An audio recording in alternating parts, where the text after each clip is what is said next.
आज कोर्ट के अंदर सरकार ने जो पक्ष अपना रखा है उसके अंदर भी आप देखिए कितना बड़ा असमंजस है। सरकार ये कह रही कि उप समिति जो हमने बनाई थी वो ये चाहती है कि भर्ती रद्द नहीं हो, इसलिए हमें जवाब दे रहे हैं। और दूसरी तरफ ये भी कह रही है कि जांच जारी है, बहुत से लोगों को पकड़ना है, इसलिए अभी रद्द करना जल्दबाजी होगी। आप बताइए सरकार कितनी दोगली बात कोर्ट के अंदर कह रही है। और एसओजी का जो जवाब पहले कोर्ट के अंदर आया था, एडीजी एसओजी उपस्थित हुए और हाईकोर्ट में बोले थे कि जनहित के अंदर इस भर्ती को रद्द करना चाहिए। एसओजी की तरफ से कोई उपस्थित नहीं हुआ है। तो ये दुर्भाग्य है राजस्थान की सरकार का। और उप समिति के अंदर जो लोग बैठे थे उन्होंने प्रेस्टीज पॉइंट बना लिया कि हनुमान बेनीवाल को क्रेडिट नहीं जाना चाहिए, इसलिए भर्ती रद्द हो या नहीं हो ये मुद्दा नहीं है। उनका मुद्दा ये है कि क्रेडिट हनुमान बेनीवाल को जा रहा है, इसलिए जोगाराम जिसकी पोती नकल करते हुए पकड़ी गई, जवाहर मैडम जिसका जवाई जिसको सीबीआई ढूंढ रही है, आपका गौरव श्रीवास्तव जो जिसको एक डाकू कह सकते हैं, सबसे बड़ा डाकू है, लूट राजस्थान को लूट रहा जिस तरीके से लिखकर और बजरी के अंदर वो भजनलाल जी को चला रहा, आईजी विजिलेंस और सारा कुछ काम वही देख रहा पर्दे के पीछे से। तो ऐसे करीब 1 दर्जन लोग हैं जो मेरे से व्यक्तिगत द्वेषता रखते हैं और इसीलिए वो राजस्थान के जवानों का नुकसान कर रहे हैं, लेकिन फर्क इससे कोई नहीं पड़ने वाला। मैंने एक हुंकार भेजी, सरकार भागती हुई आ गई, पैरों में पड़ गई आके मेरे और कहा आज आप साहब आप अपना ये डेफर कर दो रैली का कार्यक्रम, हम इसके अंदर पॉजिटिव हैं। और हमने भरोसा किया सरकार का, निश्चित रूप से भरोसा तो करना ही पड़ता है। हाईकोर्ट का भी बहुत बड़ा भरोसा है राजस्थान के जवानों का, लेकिन आज मुझे तो हाईकोर्ट के जज साहब थोड़े सुस्त नजर आ रहे थे। ऐसा कह रहे हैं लोग, मैं तो अंदर नहीं था, कह रहे हैं साहब थोड़े सुस्त है कि भाई क्या करना चाहिए। तो देखिए लोकतंत्र के अंदर तो विधायिका, कार्यपालिका, न्यायपालिका और चौथा है आपका मीडिया का स्तंभ। तो ये जब मिलकर करते हैं तब लोकतंत्र जिंदा रहता है। निश्चित रूप से हाईकोर्ट अपना काम करेगा। और हमने कल आपात बैठक बुलाई राष्ट्रीय लोकतांत्रिक पार्टी की कि अब इस लड़ाई को अंतिम रूप क्या दिया जाए, दिल्ली कूच से पहले क्या कार्यक्रम किया जाए। और दिल्ली कूच का जो कार्यक्रम है वो बड़ा इस तरह का होगा, 1 लाख लोग दिल्ली कूच में जुटेंगे, बरसात का मौसम भी है। तो हम इस सारी चीजों को देख के कल ये तय करेंगे कि हमें आगामी रणनीति कैसे करनी है। वैसे हमारे धरने को और आंदोलन को 70 के लगभग दिन हो गए, लगातार हम लगे हुए, थके नहीं, रुके नहीं, झुके नहीं। भजनलाल को थका देंगे, हम थकने वाले नहीं है। और हो सकता है इस आंदोलन के दौरान भजनलाल जी की विदाई भी हो जाए राजस्थान। बेनीवाल जी, केवल 800-900 लोगों को खुश करने के लिए हजारों लाखों युवाओं को सरकार नाराज कर रही है क्या? ये तो कर ही दिया ना नाराज। सरकार को पता वापिस तो आना नहीं है और भजनलाल जी को अच्छी तरह पता है कि पर्ची खुल गई और ये भाग्य उनका था। मैं तो भाग्य पर भरोसा ही अब करने लगा। एक तो भजनलाल जी सीएम बने और दूसरा हवाई जहाज से बच गया था अहमदाबाद के अंदर, तो मुझे लगा कि भाग्य तो कहीं न कहीं निश्चित रूप से, इसलिए मैं खुद आजकल भाग्य पे बहुत बड़ा भरोसा करने लग गया। ये तो इनके लॉटरी खुल गई, अब कितने दिन रहते क्यों, पूरा परिवार काम धंधे में लग गया, प्रॉपर्टी से लेकर सारे कामों में।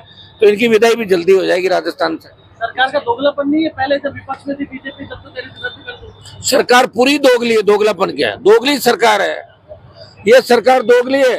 और कांग्रेस ने कबाड़े किए, इन्होंने कांग्रेसियों को बचाया, फिर कांग्रेस इनको बचाती रहती है। चोर चोर मोचरे भाई, एक सांपनाथ दूसरा नागनाथ।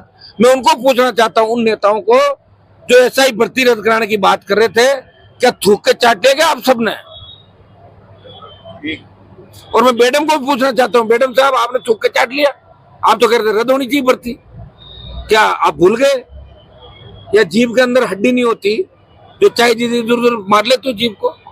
तमाम नेताओं को, पूर्व मंत्रियों को पूछना चाहता हूँ, अब क्या हो गया? लाल जी भी कह रहे वो तो खाद वाले मामले में लगे हैं ना, वो तो किसी किसान को खाद डालने नहीं देंगे तो बरसात हो गई लोग है। अब मुझे एक बात बताओ, इफ्को का चेयरमैन कौन है यहाँ पर राजस्थान में? इतनी खाद का काम कौन देखता है इफ्को का? शायद मेरे साहब चीफ सेक्रेटरी देखते होंगे।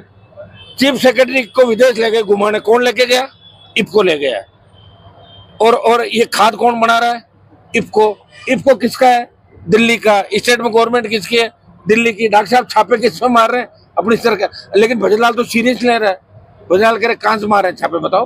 वो मवा साइड इधर क्यों नहीं मार रहे हैं? बात तो सही है, उधर ही क्यों जा रहे हैं? इधर भी तो जाना चाहिए ना, इस साइड। लेकिन छापों का परिणाम क्या होगा? क्लियर करना चाहिए कि ये खाद खरीदो, ये मत खरीदो। जिन जो आपका इसका जैसे डीएपी आता है, दूसरे खाद आते हैं, तो डॉक्टर साहब को ये एक एडवाइजरी जारी करनी चाहिए मिनिस्ट्री से कि ये खाद खरीदो, ये मत खरीदो। क्योंकि इनके चक्कर में किसान तो भ्रमित हो गया, अब खाद ही नहीं खरीद रहा किसान। बिना खाद डाले पैदावार कैसे होगी बताओ मुझे। दिल्ली का तो समर्थन मिल रहा है, शिवराज सिंह चौहान कह रहे हैं कि शिवराज सिंह जी खाली बैठे हैं तो बिल्कुल अभी पूरी तरह दुखी है, दिल्ली रहना नहीं चाहते। इनके जैसे शिवराज सिंह जी दिल्ली में, वो वहाँ के किरोड़ीलाल जी है। हाँ किरोड़ीलाल जी कह रहे थे ऐसा ही बुद्धि का मुद्दा मेरा है, तो ले गए। नहीं, उनके ही मुद्दे हैं सर। देश को आजाद उन्होंने कराया 1947 में। वो तो अब उनको, मेरी बात सुनो, उनको दवाई खूब आराम करना चाहिए, डॉक्टर साहब को नहीं भागना चाहिए। अब कोई उनको नहीं मानने वाला। ये जवान जो राजस्थान का है, वो एक सीटी बजाते अगर 1-1.5 लाख जयपुर में आ सकता है, तो आप अंदाज लगा लो कि जवान किधर जा रहा है। जवान में फर्क पड़ा नहीं सरकार, पड़ तो गया, हिल गई ना सरकार सारी। देखा नहीं कि मैडम का क्या है ट्वीट किया था ना वो। अब तो फिर डरी सरकार, ध्यान ही मेरा ही रख रही है। कांग्रेस का तो कह दिया, मिलते रहते कांग्रेस वाले रात को। हनुमान जी को कैसे ठीक कराए? मेरे को ठीक करने के लिए भी 7 जन्म लेना पड़ेगा भजन लाल को। मैंने वसुंधरा को ठीक किया, तब भजन लाल का अवतार हुआ। और सर वो रद्द भी तो नहीं कर रही ना। मत करो, करवा देंगे यार, कह दिया ना, हमारे हाथ में क्या, तो अभी रद्द कर दें। हमारे हाथ में संघर्ष है। हम तो चाहते हैं राजस्थान के जो 8 लाख नौजवान है, कहाँ है 8 लाख नौजवान बताओ मुझे। यह तो ऐसा ही भर्ती का अभ्यर्थी 25 ही नहीं है, तो मैं ही लड़ रहा हूँ लड़ाई, ताकि लोग ये नहीं कहे कि भाई मरे हुए लोग सारे के सारे। कोई तो लड़ने वाला राजस्थान में, कोई तो लड़ रहा है स्टेट के अंदर, जो जान हथेली पे लेके चल रहा है अपराधियों के खिलाफ, बजरी माफियाओं के खिलाफ। रात रात दिन दिन वो न रात देखता है, न दिन देखता है, न जाति देखता है, न धर्म देखता है। जहाँ भी अन्याय होता है और जिसके साथ अन्याय होता है, हनुमान बेनीवाल उसको न्याय दिलाने निकल पड़ता है। ये आपने कहा था कुछ भी बन जाना लेकिन डिप्टी सीएम मत बनना।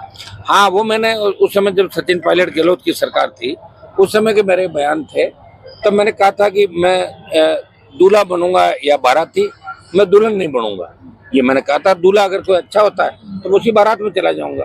और डिप्टी सीएम, मैंने कहा डिप्टी सीएम सीएम की पत्नी होता है। ये मेरा पहला बयान था, तो मैं मेरे बयान से मुकर नहीं सकता। वो बयान था तो था, वो बयान आज भी है। डिप्टी सीएम के पास कोई सामान नहीं होता। अगर सामान होता तो दोनों डिप्टी सीएम ने आरएस मेंस को आगे बढ़ाने की बात करी। क्या हैसियत रही उनकी? क्या मदन राठौड़ की हैसियत रही? क्या 39 विधायकों की हैसियत रही? क्या किरोड़ीलाल जी करा? वहाँ सबको इकट्ठा करके 2000 बच्चों को बोले मैं तुम्हें भजनलाल जी के पास ले जा रहा हूँ, गर्मा गर्म नाश्ता कराऊंगा। उसके 3 दिन बाद बात नहीं करी। कई तो बसों में, ट्रेनों में वैसे ही निकल के गाँव गए थे बेचारे। कितना बड़ा धोखा है यार, क्यों दे रहे हो आप ये सस्ती पॉपुलरिटी के लिए? क्यों बदनाम कर रहे हो राजस्थान को? हो गया जितना होना था, मिल गया जितना मिलना है। आगे जन्म लेना उसमें मिलेगा जो मिलेगा।